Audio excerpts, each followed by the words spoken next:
Miguel Lara y yo les voy a hablar sobre el formado mecánico. El formado mecánico es uno de los procesos de formación más importantes en términos del valor de la producción y métodos de producción, ya que estos se pueden clasificar sobre la base de la forma en la que se aplica la fuerza. Esto incluye varios procesos de manufactura en los cuales se usa la deformación plástica para cambiar la forma de las piezas metálicas. Hay que tener en cuenta que para que un metal sea formado exitosamente, este debe de poseer ciertas cualidades como una alta ductilidad y una baja resistencia a la flexión. Estas propiedades son afectadas por la temperatura. Un ejemplo muy claro sería la ductilidad, que se incrementa, y la resistencia, que se reduce cuando la temperatura comienza a ser más alta. También hay que tener en cuenta que la fricción y la velocidad de la formación pueden afectar al desempeño del formado de un metal. Ahora les hablaré un poco sobre el forjado. El forjado es un proceso que sirve más que nada para darle la utilidad a un metal al momento de moldearlo, perfeccionarlo, mejorando sus propiedades mecánicas y su solidez metalúrgica, a través de una deformación plástica que es controlada por medio de un impacto o presión. En el caso más simple del forjado, el metal es comprimido entre un martillo y un yunque, y la forma final se obtiene al momento de estar girando y moviendo la pieza de trabajo entre un golpe y golpe. Para una producción en masa, el formado de secciones grandes, el martillo es sustituido por un martinete o un dado deslizante en un bastidor e impulsado por una potencia mecánica, hidráulica o de vapor. Los dados que han sustituido al martillo y al yunque pueden variar desde un par de herramientas con una cara plana hasta ejemplares que ya tienen cavidades más apareadas, que son capaces de ser usadas para crear o producir unas formas un poco más complejas.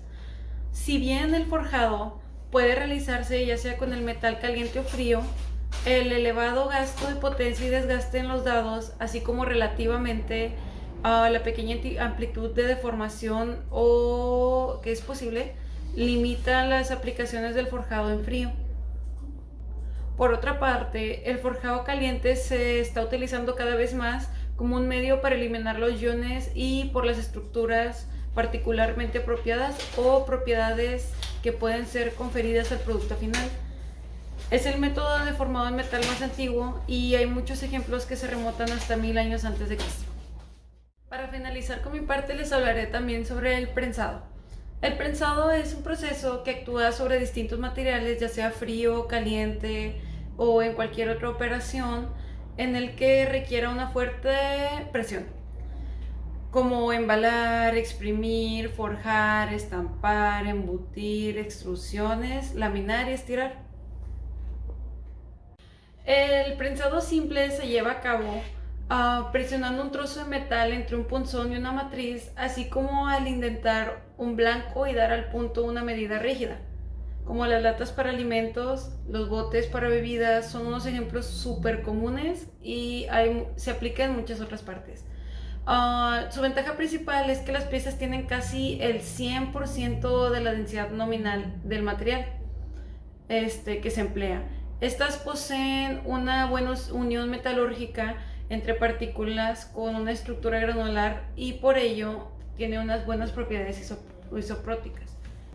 A continuación les dejaré un video sobre cómo funciona una máquina de prensado hidráulica.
buenas, mi nombre es Yulisa Velázquez y les voy a hablar sobre el tema estirado. Es el proceso conformado por deformación plástica en el que se estira una barra o varilla de metal, con el objetivo de reducir la sección de la pieza. Se utiliza una matriz de un material metálico muy duro, insertado en un bloque de acero. La reducción de la sección del material dependerá del ángulo de la abertura de la matriz. Las características generales del proceso son similares a la extrusión. La diferencia es que en el estirado el material del trabajo se jala a través del dado, mientras que en la extrusión se puja a través del dado. El término de estirado de alambre y barras se usa para distinguir los procesos de estirado, los procesos del trabajo de láminas de este mismo nombre. El estirado de barras se refiere al material del diámetro grande y el estirado de alambre se aplica en la materia del diámetro pequeño, así como vemos en la imagen. A continuación les mostraré un video enseñándoles cómo se utiliza esta máquina.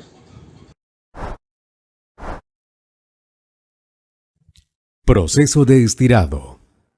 A continuación, mostraremos en simulación la descripción del proceso de estirado en una máquina trefiladora con deslizamiento, el alambrón de cobre con diámetro de 8 milímetros y su uso eléctrico con una pureza del 99.99% es devanado y llevado mediante poleas guías hasta la entrada de la máquina trefiladora para ser estirado en frío. Aprovechando la ductilidad del cobre, paso a paso el alambrón de cobre es reducido en diámetro y área transversal sucesivamente por medio de un herramental llamado dado o trefila, que tiene una geometría interna similar a la de un embudo. Estos dados se encuentran en un medio lubricante donde el cobre se deforma elásticamente dentro del herramental. Para su alado se usan poleas o anillos de trefilado para enrollar y continuar el estiramiento sucesivo a uno de menor diámetro.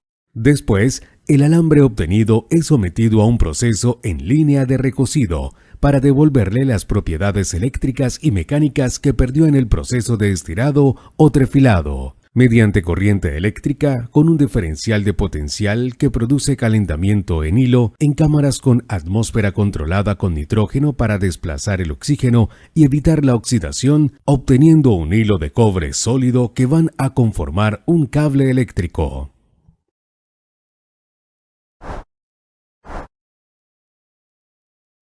Lo que cabe aclarar es la diferencia entre el estirado y el trefilado, ya que en el video no lo menciona. Los dos procesos son mecánicamente iguales, aunque la maquinaria y la forma del trabajo son distintas. La diferencia son que en el estirado se consiguen pequeñas reducciones de sección buscando un calibre determinado, y en el trefilado se busca reducir bruscamente la sección, por lo que se debe dar múltiples pasadas para conseguir el efecto. No todo material de plástico se puede estirar, pues si es un poco dúctil, el proceso puede presentar una gran dificultad. Ahora les voy a hablar sobre el cizellado. Es la operación de corte de una lámina de metal a lo largo de una línea recta, entre dos bordes de corte. El cizellado se usa típicamente para reducir grandes láminas a secciones más pequeñas, para operaciones posteriores de prensado.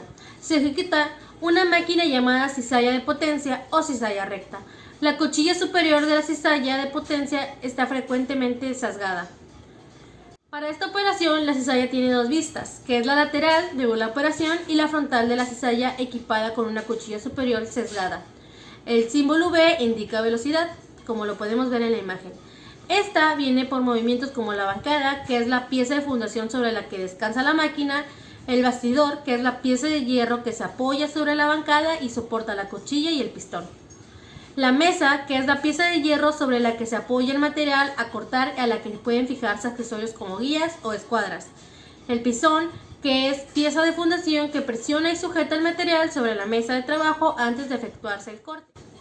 La corredora o la portacuchilla, pieza que se desplaza verticalmente a la mesa y aloja la cuchilla móvil, que es la cuchilla móvil, pieza de acero unida a la corredera diseñada para cortar el material. Cuchilla fija, pieza de acero unida a la mesa y diseñada para cortar. Grupo hidráulico o sistema mecánico es el sistema que permite el funcionamiento de diferentes órganos de la máquina. Y dispositivo de accionamiento es el elemento de mando de la máquina que puede ser manual o con el pie, como pulsador, pedal, barra, etc. A continuación les voy a enseñar un video que les explica más el funcionamiento de esta máquina. Hors de toi, mon amour, je te presse absolument nu contre moi.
Les hablaré del doblado.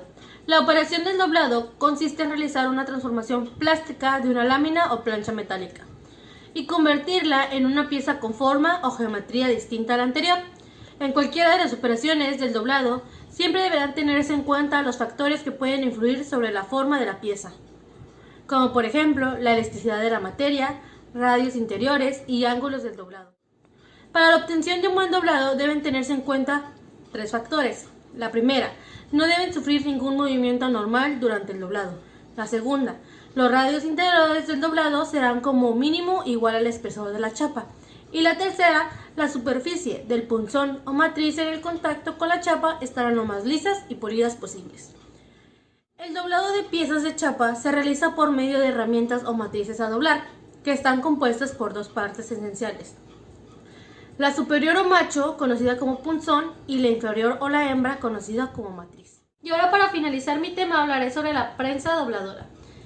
Se usan para doblar, formar, rebordear, repujar, desbarbar y punzonar la lámina metálica debajo de un calibre. Tales prensas pueden tener espacio para la lámina de 6 metros y de un ancho de 16 milímetros de espesor. La capacidad de presión requerida de una prensa dobladora para un material dado se determina por la longitud de la pieza, el espesor del metal y la radio del doblez. El radio mínimo interior del doblez se limita usualmente a un valor igual al espesor del material para las operaciones del doblado. La presión requerida varía de la proporción a la resistencia a la tensión del material. Las prensas dobladoras tienen carreras cortadas y están equipadas generalmente con un mecanismo impulsor excéntrico. A continuación, les voy a mostrar un video que les explica más de cómo usar esta máquina.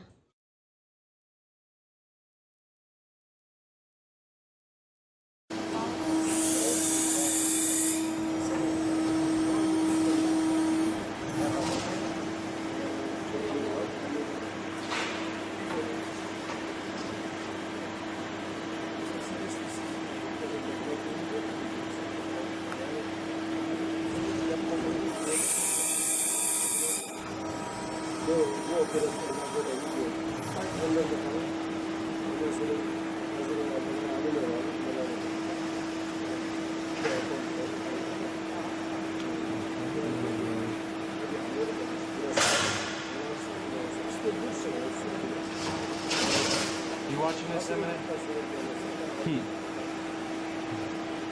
I am.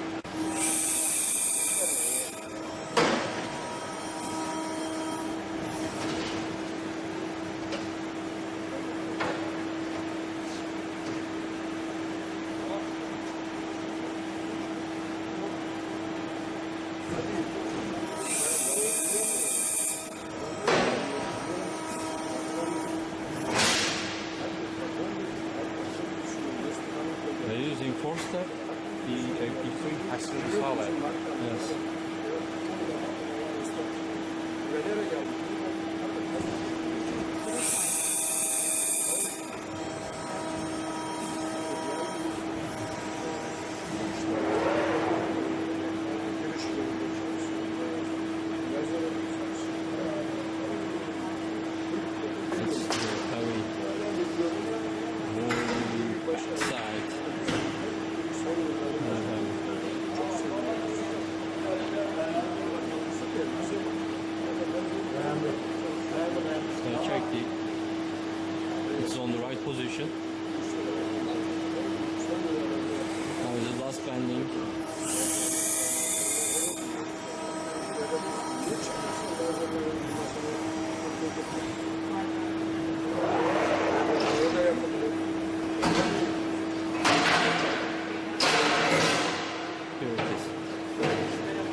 Mi nombre es Mariana Hernández Castillo, soy del cuarto semestre de la carrera de Ingeniería Industrial y hoy les vengo a hablar sobre los procesos de extrusión, embutido y troquelado para que podamos conocer un poco más de ellos.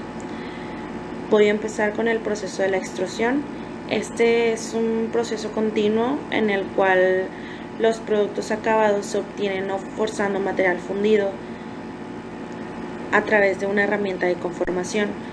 Les estaré mostrando imágenes para que puedan conocer y puedan identificar bien este proceso y sus características con sus ejemplos.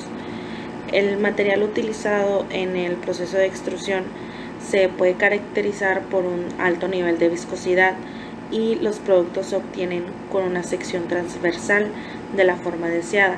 Tenemos como ejemplo el plástico. La extrusión, en otras palabras, puede ser considerada como un complejo proceso físico-químico que tiene lugar bajo la influencia de fuerzas mecánicas, ya sean su alta temperatura y su humedad. Las materias primas procesadas se pueden calentar mediante calor y se libera durante el proceso de superar la fricción interna y la deformación del material, y también debido al calentamiento externo.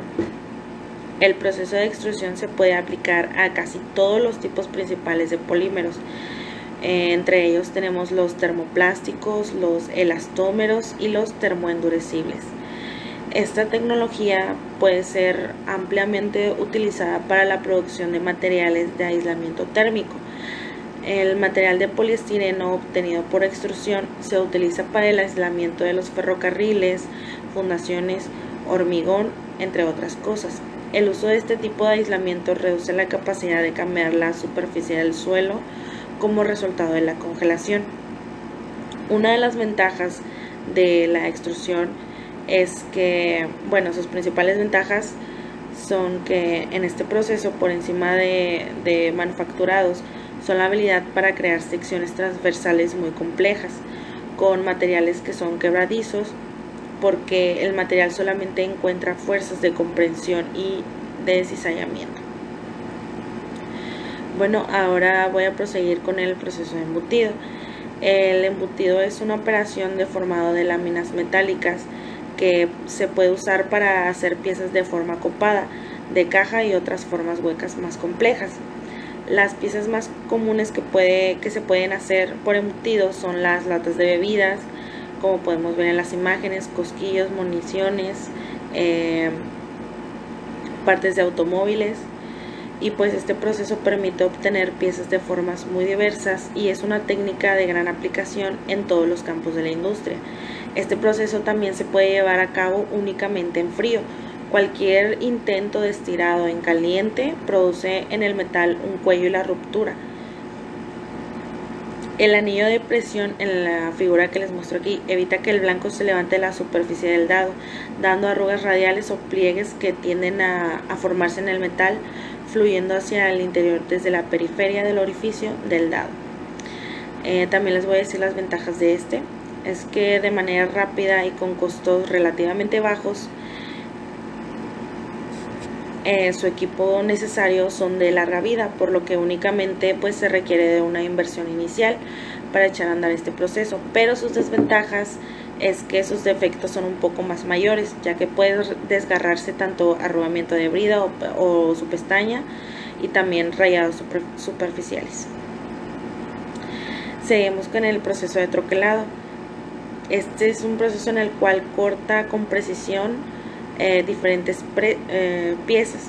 Este proceso es el resultado de una operación mecánica por medio de la cual se hace un agujero en una lámina con una forma determinada. Este proceso se lleva a cabo utilizando una troqueladora, que es una máquina compuesta por un troquel y una matriz de corte. El troquel tiene las dimensiones y la forma del corte que se busca realizar, mientras que la matriz de corte es por donde se inserta el troquel para cortar el material con precisión. Asimismo, la troqueladora puede hacer distintos tipos de trabajos, como lo son el corte o el punzado, el doblado o el embutido, dependiendo del uso que se le vaya a dar al material con que se trabaja. Su troquela desde la hoja de papel que se va a insertar en una carpeta con anillos hasta las tapas de las gaseosas, embalajes de cartón o monedas. Una de sus ventajas es que la aplicación es un poco más rápida, lo que permite un ahorro de tiempo para el operario, y pues las dimensiones son siempre precisas. Y también pues puede mejorar, gracias a esto puede mejorar la estética del producto ya fabricado. Sus desventajas son que cuando el material es con una estrecha tolerancia, el espesor tiene un precio mayor.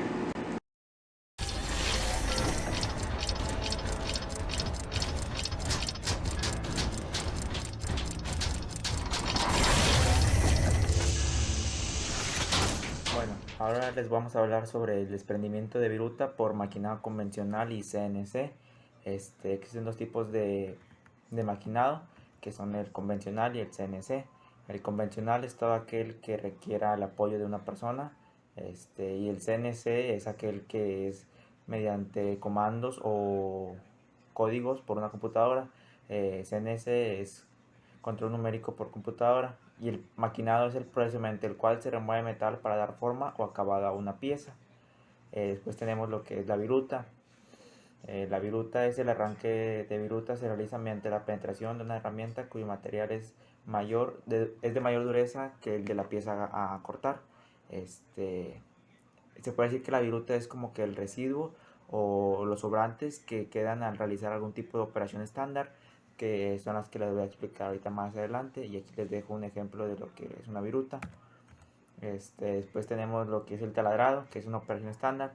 Esta operación se podría decir que es de las más comunes, ya que no solamente se ve en la industria, sino que eso también se ve en la construcción de casas, ya que esto es producir una perforación cuando se elimina metal de una masa sólida utilizando una herramienta de corte llamada broca espiral o helicoidal. La broca helicoidal es la que tiene forma de hélice. Y también les dejo aquí un video de cómo es. Después tenemos el avellanado, que es la operación de producir un ensanchamiento en forma de huso o cono en el extremo de una pieza. Esto generalmente es para colocar algún tipo de remache o de algún tornillo. Para colocar este tipo de remaches o tornillos es necesario otro tipo de operación, que es el roscado, que les voy a explicar más adelante. Después tenemos el rimado, que es la operación de dimensionar y producir una perforación redonda y lisa a partir de una perforación. Este normalmente se utiliza cuando realizamos el taladrado, y es para darle un mejor acabado a la perforación que realizamos con la broca. Después tenemos el mandrindado o torneado interior, que es la operación de emparejar y ensanchar una perforación por medio de una herramienta de corte de un solo filo.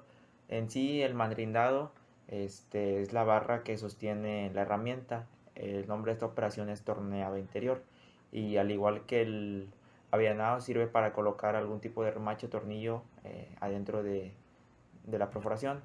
Después tenemos el roscado, que es la operación que les he mencionado. Esta operación se puede decir que es realizar roscas internas o externas para colocar algún tipo de remache o tornillo en las piezas. Esta operación se realiza con una herramienta llamada machuelo, que se coloca en algún taladro para realizar las roscas. Pues estas son algunas de las operaciones que les quería mostrar. Ahora les voy a hablar sobre una máquina que pues es en sí la que realiza pues todas esas operaciones que les acabo de decir, que viene a ser el torno. El torno es la máquina herramental más antigua y por lo tanto la más importante. Sin el torno no habría sido posible el gran avance industrial. Se podría decir que el torno pues es uno de los principales precursores en esto de la industria, ya que es, además de una de las más antiguas, es una máquina en la que se pueden realizar más operaciones, y existen diferentes tipos de tornos, pero yo les voy a hablar sobre el paralelo.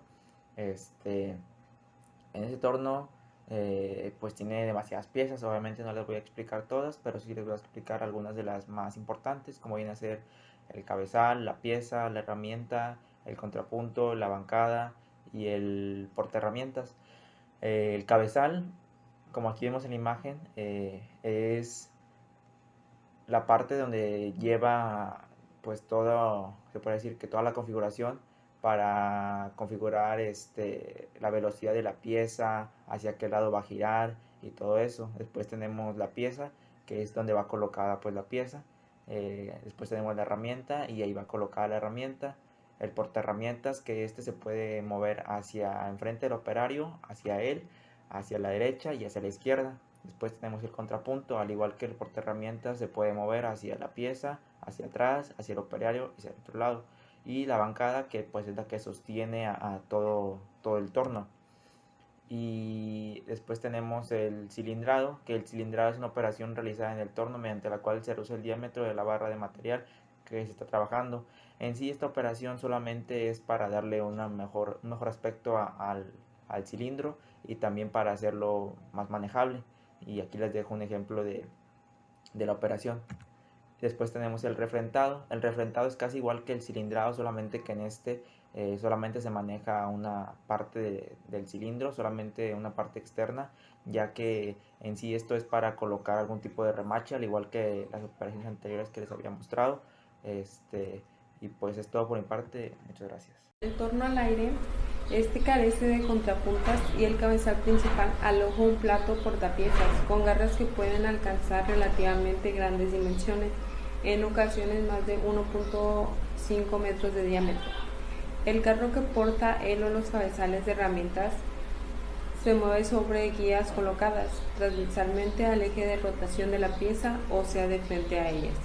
El torno de plato está destinado a mecanizar piezas rotosimétricas, simétricas al eje de rotación, o cilíndricas grandes, voluminosas o pesadas, relativamente cortas en rotación a su diámetro. El torno semiautomático es un torno revólver en el cual todos los avances, tanto de revólver como de carros, puedan ejecutarse automáticamente. En este caso, el operario opera la palanca de apertura y cierre de pinza, hace a mano con la palanca de retroceso al revólver a cada operación y embraga al avance para la operación siguiente. Al llegar al tope, se acciona automáticamente el desembrague del avance. La otra sería sin intervención del operario, todo el ciclo mecanizado, como en los tornos automáticos, pero que se pare al terminar cada pieza. El operario retira la pieza hecha, poner la nueva pieza en turno, en bruto, y dar marcha de nuevo al torno.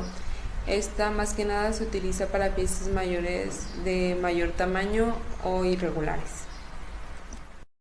El torno automático.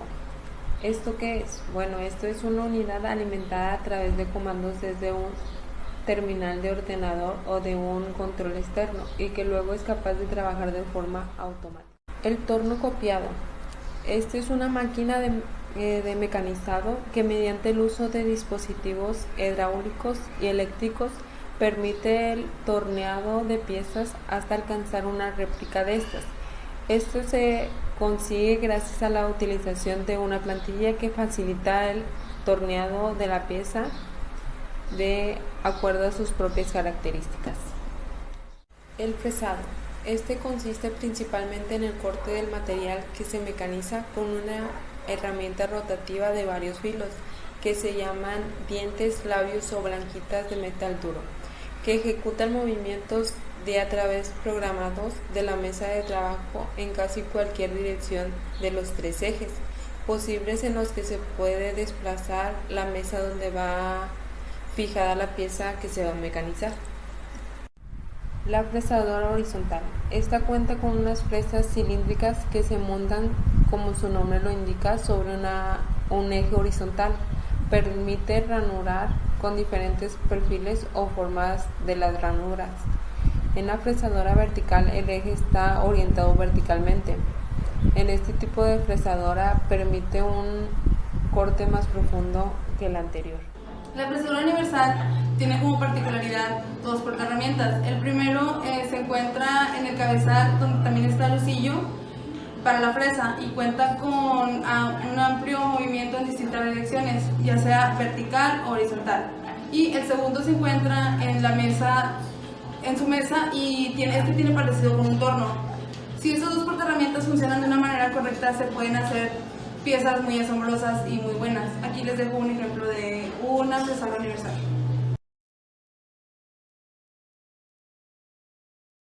Vamos a hablar de los cepillos, que bueno, el cepillo es una herramienta que se usa para maquinar una superficie plana que puede encontrarse en posición horizontal o vertical, o también en forma de ángulo. También esta se usa para maquinar superficies irregulares y especiales que sería muy difícil que otras máquinas lo pudieran hacer. Cepillos de codo. Bueno, los cepillos de codo más grandes son de funcionamiento hidráulico. Este se mueve por la presión de aceite y proporcionado por una bomba que es impulsada por un motor eléctrico. Para que este cambie de dirección y de presión de aceite, se utiliza una válvula inversora que se mueve en el ariete. Y les dejo un ejemplo. Y pues también existen unas piezas que son las piezas llamadas caprichosas. Estas piezas solamente se fabrican en máquinas como la fresadora o el cepillo de codo. Y les dejo un ejemplo. En pocas palabras, el cepillo de codo es una máquina que da acabado a las piezas ya empezadas en un torno. Y aquí les dejo un video de un cepillo, cómo funciona.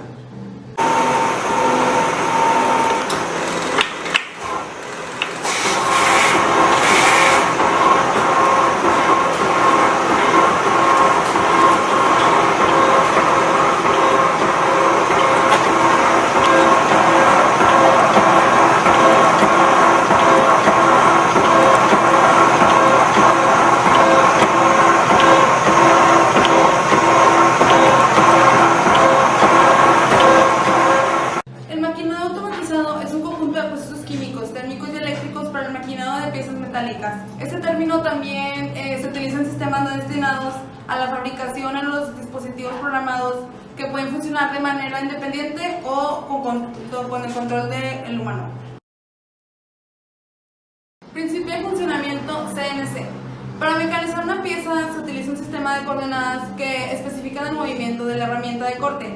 Este sistema se basa en el control de los movimientos de la herramienta de trabajo con relación a los ejes de coordenadas de la máquina. Este se usa usando un programa informático que es ejecutado por un ordenador. Y aquí les dejo una foto de ejemplo. CNC torno. Bueno, aquí en el caso de los tornos hace falta controlar los movimientos de la herramienta de trabajo en dos ejes. El primero es el eje de X para los desplazamientos longitudinales del carro y el eje Z, que es para los desplazamientos transversales de la torre. Y aquí les dejo un ejemplo en una foto. CNC fresadoras. En el caso de estas fresadoras se controlan los desplazamientos verticales que corresponden al eje y para esto se deben incorporar servomotores en los desplazamientos del carro y de la torreta. En el caso de los tornos y la mesa es dependiendo de la capacidad de la máquina y esto es limitado solamente en 3 ejes. Y aquí les dejo una foto de un ejemplo de una CNC fresadora.